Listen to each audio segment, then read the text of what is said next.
ছোট্ট সোনামণিরা, আজকে আমরা যে বইটা পড়ব তার নাম হচ্ছে পাখির গানে ঘুম ভাঙে।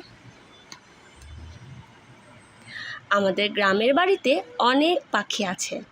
পাখির গানে আমাদের ঘুম ভাঙে।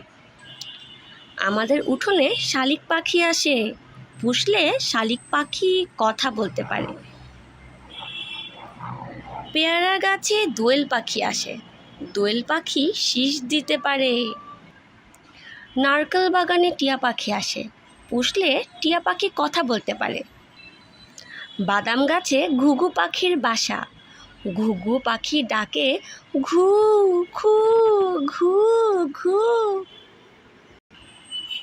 পুকুর পাড়ে ডুমুর গাছ। গাছের ডালে মাছরাঙা পাখি বসে।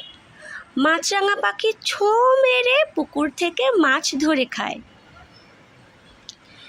বেগুন গাছে টুনটুনি পাখির বাসা।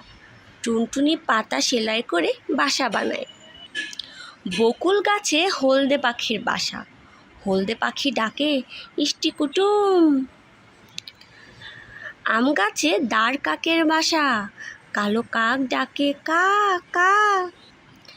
কাকের মতো কালো কোকিল। কোকিল কাকের বাসায় ডিম পাড়ে। কোকিল ডাকে কুহু কুহু।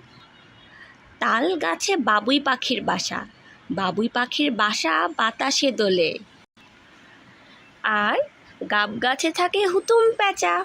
হুতুম প্যাঁচা দিনের বেলা বের হয় না, রাতে ইঁদুর ধরে খায়। রাতে প্যাঁচা ডাকে ভূত ভুতুম ভূত ভুতুম। সোনামণিরা, আমাদের গল্প শেষ হলো।